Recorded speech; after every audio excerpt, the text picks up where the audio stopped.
Yes traders, మన levels చూడండి. నిన్న నిన్న తీసుకున్న ప్రకారం మండే స్టార్ట్ అయింది. స్టార్ట్ అయిన తర్వాత స్ట్రాంగ్ రెడ్ క్యాండిల్ పడింది.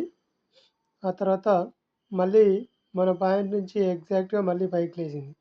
మన సపోర్ట్ లెవెల్ నుంచి మన ఎగ్జాక్ట్గా సపోర్ట్ తీసుకుని మళ్ళీ నెక్స్ట్ రెసిస్టెంట్కి టచ్ చేసింది. మళ్ళీ ఈరోజు రెసిస్టెంట్ కింద బ్రేక్ ఇచ్చింది. బ్రేక్ ఇచ్చిన తర్వాత మళ్ళీ మన రెసిస్టెంట్కి ఇక్కడ ప్రైస్ యాక్షన్ క్రియేట్ చేసుకొని ప్రైస్ యాక్షన్ ప్రకారం మళ్ళీ కిందికి వస్తుంది. ఇక్కడ టచ్ అయ్యి ఇక్కడ మనకి స్ట్రాంగ్ సపోర్ట్ ఉంది. ఇక్కడ నుంచి పైకి వెళ్తే మాత్రం మళ్ళీ ఇక్కడ వరకు వెళ్ళే ఛాన్స్ ఉంటుంది. 25,284 లేదు, ఒకవేళ ఇది కూడా బ్రేక్ అయింది అంటే, ఈ సపోర్ట్ బ్రేక్ అయిందంటే మాత్రం మళ్ళీ ఇక్కడ 24,779 816 మధ్యలకు వచ్చే ఛాన్స్ ఉంటుంది. ఓకే, అబ్జర్వ్ చేస్తుండండి మన లెవెల్స్. వీక్లీ లెవెల్స్ ప్రకారం అని చెప్పుకున్నాం మనం. మన లెవెల్స్ ప్రకారం మార్కెట్ ఎలా స్ట్రక్చర్ క్రియేట్ చేసుకుంటూ వెళ్తుందో అర్థమైంది. ఇప్పటికైనా అర్థం చేసుకున్న వాళ్ళు కామెంట్ చేయండి. అలాగే మనం 1 అవర్లో 10-15 క్యాండిల్ లోపల మార్కెట్ ఉన్నంత వరకు మనకు ఎటువంటి మూమెంట్ అని రాదు. ఇది కూడా చూడండి, ఇది నిన్నటిది, ఇది ఈరోజు, ఇది మొన్న ఫ్రైడే రోజు.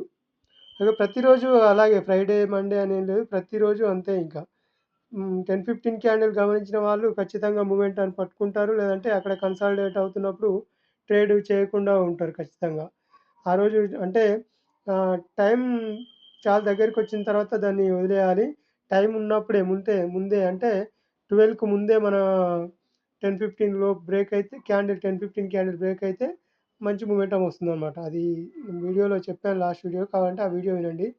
ఇక్కడ చూడండి, 10-15 క్యాండిలే స్ట్రాంగ్గా పడింది. ఆ తర్వాత మొత్తం అక్కడే తిరిగింది. ఆ తర్వాత నెక్స్ట్ డే మళ్ళీ క్యాండిల్ పడింది. దాని దగ్గరకు వచ్చి మళ్ళీ పైకి లేచింది. అది ఒకసారి 10-15 క్యాండిల్ అబ్జర్వ్ చేయండి. అలాగే మన న్యూ టైప్ ఆఫ్ లెవెల్స్ ఇది చూడండి, అబ్జర్వ్ చేయండి. ఖచ్చితంగా మంచి మూమెంటం ఇస్తుంది. మంచి లెవెల్స్ని మనం తీసుకునే విధంగా ఇస్తుంది. ఇక్కడ చూడండి, ఈరోజు మొత్తం ఇందులోనే ఉండిపోయింది. నిన్న బ్రేక్ ఇచ్చింది. బ్రేక్ ఇచ్చిన తర్వాత మన రెసిస్టెన్స్ టచ్ చేసి మళ్ళీ కిందికి వచ్చింది. మళ్ళీ ఇది బ్రేక్ అయితే కనుక మళ్ళీ ఇది ఫస్ట్ టార్గెట్ అవుతుంది.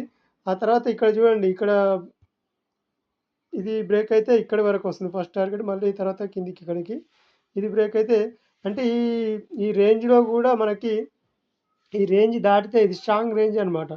ఈ రేంజ్ దాటితే మనకి ఇక్కడ సిగ్నల్ మన ప్రకారం ఒక రెడ్ క్యాండిల్లో ఇక్కడ ఇచ్చింది చూడండి. ఒక రెడ్ క్యాండిల్లో 2 క్యాండిల్స్ క్లోజ్ అయ్యి ఆ తర్వాత మూమెంటం పైకి వెళ్ళిపోయింది. అలాగా మన క్యాండిల్స్ కూడా గమనించండి. గమనించిన వాళ్ళు కామెంట్ చేయండి. తప్పకుండా సబ్స్క్రైబ్ చేయండి. Okay, thank you.